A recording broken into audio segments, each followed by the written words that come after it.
Chief, you're my chief. Cho, well it's a Chief KD, your skinner. Chirasa again. Cho, wadzinzohora kwete katunisa benten. Idzi ndizohora chaidzo ngati wrong 10. Kuchaina dziri kusimbiswa na Shingchen. Zvikanzi Raskidi uyu atori ma1. Ndagara ndine zviono, ndine vision. Kumanyangu ma1 days zowana promotion. Pangoma ndakaisa zvese dedication. Chifila ngoma rine fundo rine education. Apa ndawana what? Nomination. Ndorira nyika dzese rasta all over the nation. Sandini java but ndine passion. Chishuwo kuda pachivhitivhiti television. Unose what? Awite Zviri zvekuita ndoita. Andibomira kozinini fighter. Vachabuda goita. Unose what? Awite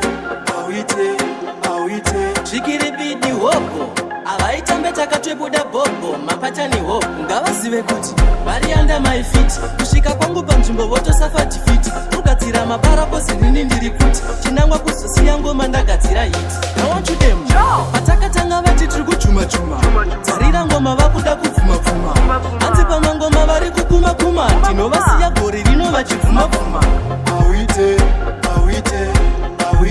zviri zvekuita ndoita andibomira kozinini fighter vachabuda goita unose what? Zvikiribidi hopo avaitambe takatwebuda bhobho mapatani hopo wadzinzohora kwete katunisa benten idzi ndizohora chaidzo ngati wrong 10 kuchaina dziri kusimbiswa na Shingchen zvikanzi Raskidi uyu atori ma1 ndagara ndine zviono ndine vision kumanyangu ma1 days zowana promotion pangoma ndakaisa zvese dedication chifila ngoma rine fundo rine education apa ndawana what?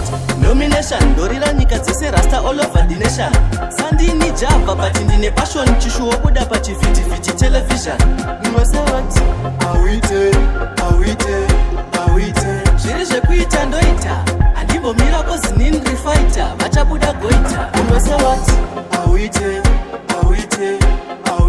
Zvikiribidi hopo avaitambe takatwebuda bhobho mapatani hopo ngavazive kuti vari under my feet kusvika kwangu panzvimbo votosafa defeat kugadzira mabara kozinini ndiri kuti chinangwa kuzosiya ngoma ndagadzira hit nawachudemu patakatanga vati tiri kuchuma-chuma dzarira ngoma vakuda kupfuma-pfuma hanzi pamangoma vari kukuma-kuma tinovasiya gori rino vachipfuma-pfuma